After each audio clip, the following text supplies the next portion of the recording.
বিশ্বনবী বললেন লাউ কাতাতা জিলদাক, গায়ের চামড়াগুলো কেটে কেটে রোদে শুকিয়ে যদি মায়ের পায়ের দুইটা জুতাও বানিয়ে দাও, ছোটবেলা যে দুধ খেয়েছো সেটার এক ঢোক দুধের শোধ আদায় হবে না। এজন্য মা যে কি কষ্ট করে। এখানে বেশিরভাগই আমরা নর্মাল প্রসেসে পৃথিবীতে এসেছি, তাই না? সিজারিয়ান বেবি খুব কম, থাকলে এক দুইটা। নর্মাল প্রসেসে একটা বাচ্চাকে ডেলিভারি করতে একটা মায়ের যে কত কষ্ট হয় আপনি কল্পনাই করতে পারবেন না। চিকিৎসা বিজ্ঞান বলে একজন সুস্থ মানুষ ব্যথার একটা ইউনিট আছে, মাত্রা, ব্যথা মাপার একক। 45 ইউনিট পেইন বা ব্যথা একজন মানুষ সহ্য করতে পারে। ব্যথার তীব্রতা বা মাত্রা যদি 45 ইউনিটের বেশি হয়, যদি ছাড়িয়ে যায়, হয় লোকটা বেহুশ হবে, নয় মরে যাবে। আমার আর আপনার মা যখন আমাদেরকে নর্মাল প্রসেসে ডেলিভারি করেছেন, তখন তারা 45 না 57 ইউনিট প্লাস 57 থেকে 60 ইউনিটের পেইনও তারা ছাড়িয়ে গেছে।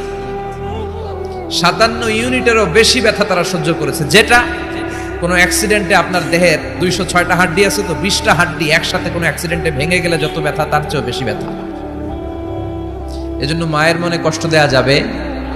মায়ের মনে কষ্ট দিয়ে জীবনে কেউ সফল হতে পারে নাই। সাইয়েদনা মূসা আলাইহিস সালাম আল্লাহর একবার জিজ্ঞেস করলেন, আল্লাহ মাইয়া কুনু জালিসি ইয়াউমাল কিয়ামা, আল্লাহ আমার সাথে কিয়ামতের দিন জান্নাতের সাথী কে হবে? আল্লাহ বললেন, জালিসুকা ফিল জান্নাতি জাজ্জা, তোমার সাথী হবে কিয়ামতের দিন বিচার শেষে জান্নাতে যখন ঢুকবা, তোমার সাথী হবে একজন কসাই। কসাই চিনেন? কি করে? গোশত কাটে। সাইয়েদনা মূসা আলাইহিস সালাম অবাক হলেন, ঘটনা কি? কসাই? আমি হইলাম নবী আর আমার সাথে জান্নাতে থাকবে? How come it's possible? এটা কিভাবে সম্ভব? আল্লাহ বললেন, নিজেই দেখে আসো এটা কেমন কসাই। সাইয়েদনা মূসা আলাইহিস সালাম ছদ্মবেশে কসাইয়ের দোকানে দাঁড়িয়ে রইলেন। দেখলেন স্পেশাল বিশেষ কোনো আমল নাই, কসাই শুধু গোশত কাটে, গোশত বিক্রি করে। দিন শেষে দোকান বন্ধ করে প্যাকেটের ভেতরে গোশত নিয়ে বাড়িতে রওনা হয়েছে। বাড়ির ভেতরে ঢুকে যাওয়ার পর সাইয়েদনা মূসা আলাইহিস সালাম ঘরের দরজার কড়া নাড়লেন। কসাই বলে, মান আনতা, তুমি কে? মূসা আলাইহিস সালাম বললেন, আনা মুসাফির, আমি মুসাফির, থাকার জায়গা নেই, আপনি যদি থাকার জায়গা দেন আপনার বাড়িতে থাকবো। কসাই বলে, আসেন।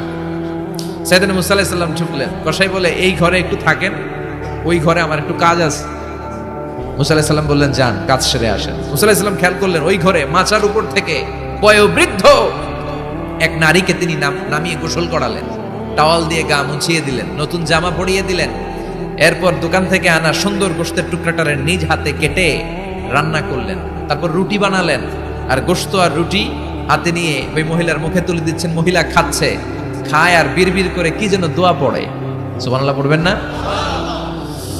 ওই মহিলাকে খাওয়ানোর পরে কসাই সাইয়েদনা মূসা আলাইহিস সালামকে মেহমান হিসেবে খাবার নিয়ে আসলেন। বললেন, ও পথিক, খাবার খান, সকালবেলা আপনিও চলে যাবেন, আমিও যাব আমার দোকানে, খেয়ে আপনি ঘুমিয়ে পড়েন। মূসা আলাইহিস সালাম বললেন, ততক্ষণ পর্যন্ত তোমার আনা খাবারে আমি হাত দিব না, যতক্ষণ না তুমি বলবা ওই মহিলাটাকে। কসাই বলে, হাদিহি উম্মি, এটা আমার মা। হাদিহি উম্মি, এটা আমার মা। এই দুনিয়া এই মা ছাড়া আমার কেউ নাই, আমিও ছাড়া আমার মায়ের কেউ নাই। তাই প্রতিদিন দোকানের কাজ শেষ করে গোশত এনে রান্না করে আমার মারে আমি খাওয়াই। হাদিহি উম্মি, এটা আমার জনম দুঃখিনী মা। সাইয়েদনা মূসা আলাইহিস সালাম, বুঝলাম তোমার মা, কিন্তু তুমি যখন রুটি তোমার মায়ের মুখের ভেতরে তুলে দিচ্ছিলে, তোমার মা বিড়বিড় করে কি যেন পড়লো, কি পড়ে তোমার মা?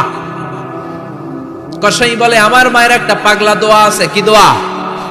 আমি জানি কশিন কালো এই দোয়া কবুল হবে না। আবেগের বশবর্তী হয়ে প্রতিদিন আমার মা আমার খেদমতে আমার উপর এত সন্তুষ্ট হয়ে যায়, এত খুশি হয়ে যায়। আমার মা প্রতিদিন বলতে থাকে, আল্লাহুম্মা জাআল ইবনি জালিসা মূসা ইয়াউমাল কিয়ামা। ও আল্লাহ, আমার ছেলের খেদমতে আমি এত সন্তুষ্ট, আমার ছেলের উপর আমি এতটাই রাজি খুশি। শুনেছি এই জামানার সবচাইতে বড় পয়গম্বর, বনি ইসরাইলের সবচাইতে বড় নবী, ওই নবীর নাম নাকি মূসা।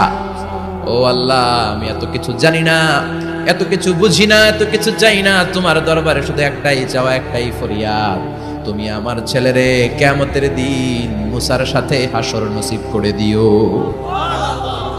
আমার ছেলে কসাই ছেলেটারে তুমি মূসার জান্নাতের সাথী বানিয়ে দিও। আল্লাহুম্মা জাআল ইবনি জালিসা মূসা ইয়াউমাল কিয়ামা। জালিস মানে ফ্রেন্ড, বন্ধু। আল্লাহ, জান্নাতে আমার ছেলেরে তুমি মূসার বন্ধু বানিয়ে দিও। মূসা আলাইহিস সালাম এবার বুঝতে পারলেন।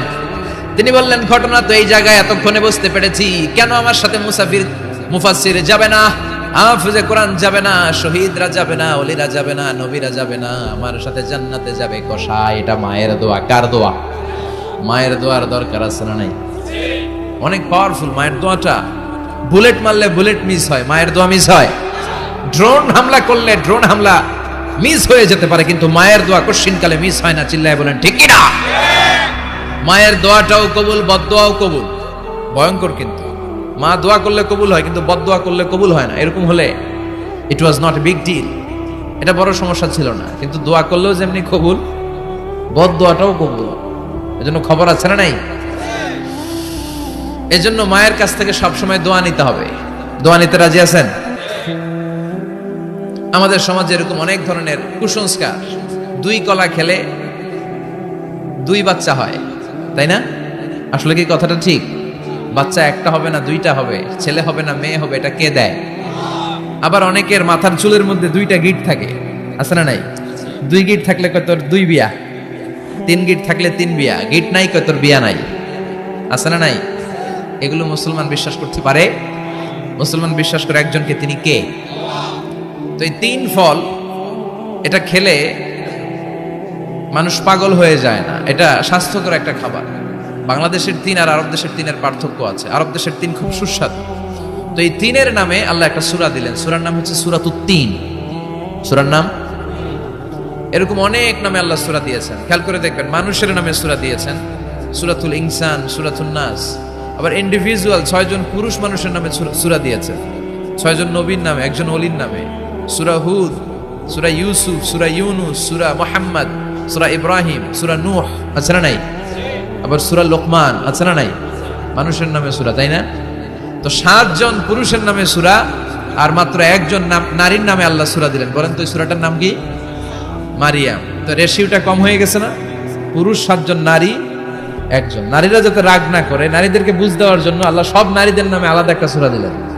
সূরার নাম, তার মানে আল্লাহ নারীকে খুশি রাখতে চায়, বিশ্বনবীও নারীদেরকে খুশি রাখতে চায়। আমার অনেকে বলে, হুজুর আপনি নারীদের পক্ষে কথা বলেন বেশি। আমি সবার পক্ষেই বলি, যার যেটা অধিকার তাকে সেটা দিতে হবে, ঠিক কিনা? নারীরা সম্মানিতা, তাদেরকে সম্মান দিতে হবে। বিশ্বনবী তাদেরকে সম্মান দিতেন। মা আয়েশাকে বিশ্বনবী সবসময় আগে সালাম দিতেন। সুবহানাল্লাহ পড়েন। খাদিজা রাদিয়াল্লাহু তাআলা আনহাকে আল্লাহ তাআলা আরশের উপর থেকে সালাম পাঠিয়েছেন। এজন্য নারীদেরকে সালাম দিবেন বেশি বেশি। ঘরে সুখ শান্তি নাই, অনেকে বলে ঘরটা নাকি জাহান্নামের টুকরা, কারণ সালাম নাই। সালাম মানে শান্তি। সালাম মানে কি? সালাম সালাম হাজার সালাম সকল শহীদ স্মরণে, আমার হৃদয় রেখে যেতে চাই তাদের স্মৃতির চরণে। পড়েন আমিন। সালাম মানে, চিল্লায় বলেন। জান্নাতীরা যখন জান্নাতে ঢুকবে, ফেরেশতারা জান্নাতীদেরকে কি বলবে? সালাম, শান্তি। Enter the paradise with peace and security. শান্তি এবং নিরাপত্তার সাথে জান্নাতে ঢুকে যা। এজন্য ঘরটারে শান্তিময় বানাতে চাইলে সালাম দিতে হবে। কি দিতে হবে? আজ থেকে স্ত্রীকে সালাম দিবেন তো ইনশাআল্লাহ। পড়েন।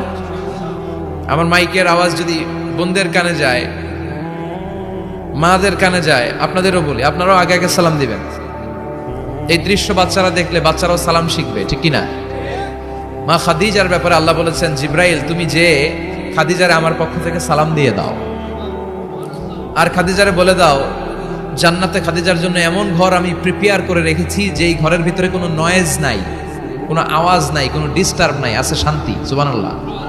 কারণ বিশ্বনবীর জন্য খাদিজা নিজের ঘরটার এরকম নয়েজহীন, কোলাহল মুক্ত, শান্তিময় করে রেখেছিলেন। বিশ্বনবী কোলাহলপূর্ণ দাওয়াতি কাজ শেষ করে যখন ঘরে যেতেন, কলিজাটা ঠান্ডা হয়ে যেত। বিশ্বনবীর জন্য এমন একটা ঘর রেখেছিলেন মা খাদিজা, ওই ঘরে বিশ্বনবী যখন প্রবেশ করতেন, বাইরে যত মারপিট হয়েছে, মারামারি হয়েছে, কাফেরদের যত অত্যাচার সহ্য করেছে, ঘরে ঢোকার সাথে সাথে নবী সব ভুলে যেতে। এত মায়া, শান্তি, প্রশান্তির ঘর খাদিজা বানিয়েছিল। এজন্য আল্লাহ বলেছে, জিব্রাইল খাদিজারে বলো, খাদিজার জন্য এমন জান্নাত আমি রেখেছি যে জান্নাতে কোনো সাউন্ড নাই, আওয়াজ নাই, ডিস্টার্ব নাই, কোলাহল নাই, কোনো নয়েজ নাই। চিল্লায় পড়েন আল্লাহু আকবার।